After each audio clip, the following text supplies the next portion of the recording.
What's up, guys? We're back with another betting strategy video.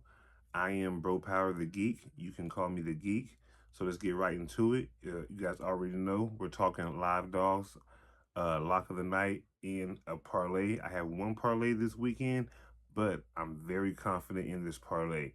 So you guys already know 420 friendly. So fire up, roll up, pack you a bowl, do what you gotta do to consume your marijuana, and let's get high, talk about this betting strategy. So this week, I found some good value on this card, and I'm really liking this card as far as from a value standpoint. So we're going to talk about it.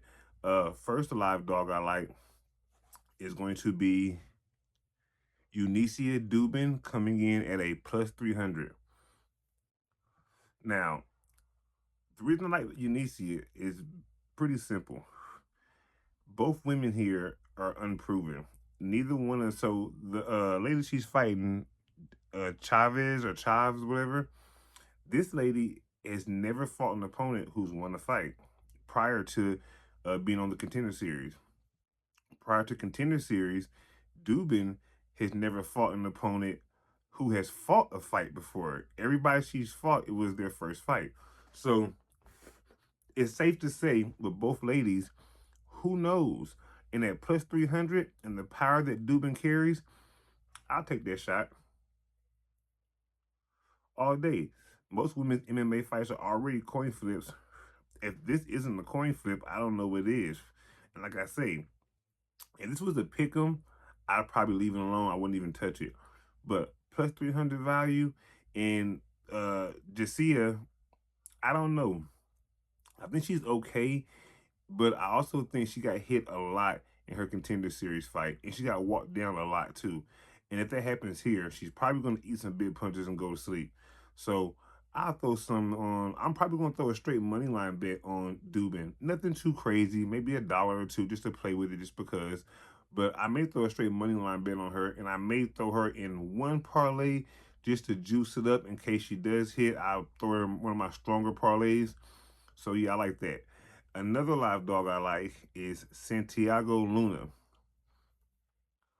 Now he's fighting Bryce Mitchell, a name I can't pronounce. And I'm telling you, people have this thing that they're saying that Bryce is gonna be more stronger and more physical at 135. And you can't really argue that, right? That that makes sense. But I don't know if he's going to be stronger than just everybody at 145. We've seen plenty of guys drop down the weight class, and we expect them to have this, be more physical, be stronger in the clinch, and that doesn't always translate like that because everybody's weight cutting like crazy. So Santiago Luna, I think his wrestling is good. Now, this is the thing. Bryce Mitchell is his biggest test to date. So we're going to find out just how good his wrestling is. But he's coming in at what, plus 116? So decent value. And I'll try him because I like his striking. If he can stop the wrestling offense of Bryce Mitchell, I think his striking on the feet is better than Bryce. I don't like Bryce Mitchell's striking. I don't think he's a bad striker, but I don't think he has a lot of power in his hands, like a lot of one shot power that'll deter somebody from walking him down. And he's not terribly fast, anything like that. Doesn't have powerful kicks. He's just a really strong wrestler. And that's carried him this far for sure because he's really good at what he does. But I do think that Santiago Luna is also a very good wrestler. And we're going to find out this weekend how good he is. But as far as a live dog, you got to call him a live dog here because he's also a good wrestler and he also has better striking. So if there was ever a live dog, good wrestling against a strong wrestler and better striking, I give him a shot at plus 116. So those are my two live dogs, right? So we're gonna move over to my lock of the night. Now my lock of the night may shock you, but I have a lot of confidence here, so I'm gonna say it out loud. My lock of the night is gonna be Gabriel Bonfim. On FanDuel, he's coming in at a plus 102. Now I didn't put him on the live dog section because I feel like by fight time, it'll either be a pick 'em or he'll be a favorite maybe. So I didn't want to put him on my live dog section. But I do think Gabriel Bonfim is a lock, bro. I think Gabriel Bonfim is going to win this fight. I really don't see how anybody can pick Bilal here. Bilal has a good cardio and good pace. And if you tell me you think that Bilal is going to survive the early rounds and drag him into deep waters, and the fourth and the fifth round is going to be Bilal's, and if you can edge out one, maybe, I'll grant you that. I'll grant you that. I don't think that's what happens, but I understand your logic here. What I think is going to happen is I think Bonfim is going to be too fast. His hands are too fast. His combinations are too clean. He's not a one punch guy. He throws in combination. He goes to the body, and you can't shoot on him. If Bilal shoots and leaves his head on the wrong side on the outside of the hip, oh, he's going to snatch the neck up real fast. Gabriel Bonfim has a beautiful guillotine choke, so he's going to snatch the neck up real fast. So I worry about that for Bilal. I worry about Bilal being able to hurt Gabriel Bonfim, so Gabriel Bonfim doesn't just bomb on him, right? Because I feel like Gabriel can just throw bombs at Bilal. Bilal has good hands and his boxing has gotten better, but he doesn't have that the pop on his punches. It's like Luis Gurul and Daniel Bayrez, I believe he was fighting. How Daniel Bayrez was touching him, but Luis was just landing bombs. Every time he touched him, he was landing bombs. And even though Bayrez was the more technical, the sharper striker, it didn't matter because he wasn't landing hard enough to deter Luis. I think we get the same thing here with Gabriel and Bilal. I don't think Bilal is going to be able to hit him hard enough to deter him. I think he's going to be faster and more explosive. I think his grappling is better. I think his striking is better. I'm surprised he's an underdog. I tried to put a bet in on him earlier this week on the Novik app, and they changed the odds. They had him as like a slight favorite, and I was like, damn, man. So I'm probably going to put some money on FanDuel while he's at plus 102. Try to get him as an underdog because it's great value, and I'm almost positive he's going to win this fight. I'd be shocked if Bonfim lost. And everybody's bringing up the whole Nicholas Darby thing. It happens, man. We move past it, we move past it. All right, so moving past, let's talk about this parlay. So I got a 3-leg parlay that I'm very, very confident in, and I'm gonna be putting. Well, I've already put this parlay in on the Novig app. I put it in for $10 because I'm really confident. I usually don't go more than $2, $3, maybe $5 for a parlay.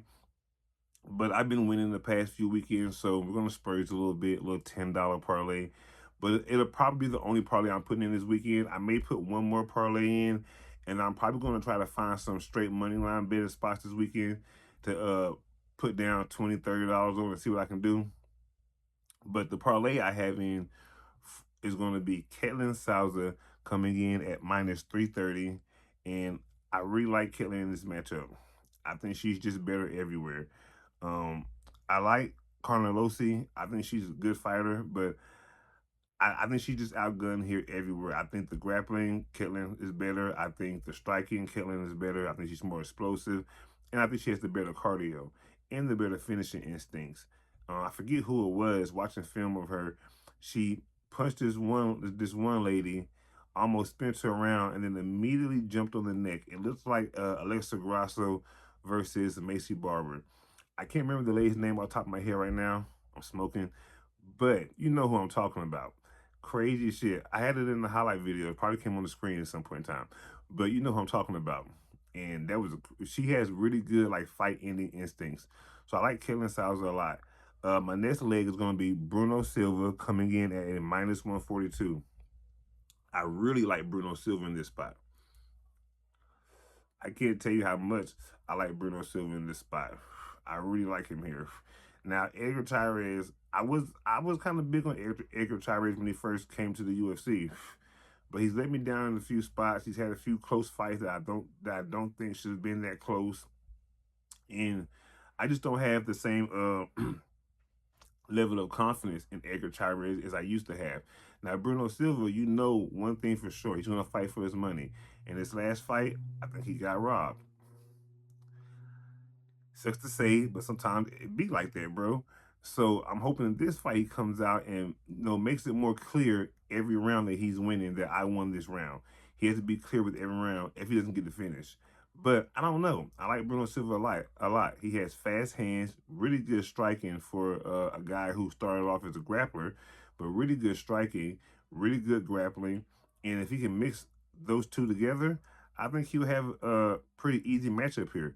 Minus 142, these are really good odds, and they may go down because they started off at like a minus 130, I think, early in the week.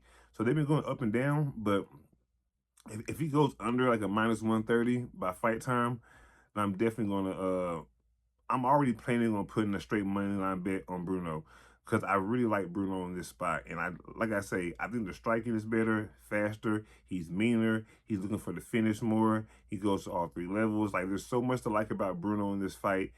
And then Edgar Chairez, his last fight, he won. Don't get me wrong, he won, but it wasn't impressive. And even when he is winning, it's not like he's going out there smoking guys. They're close fights.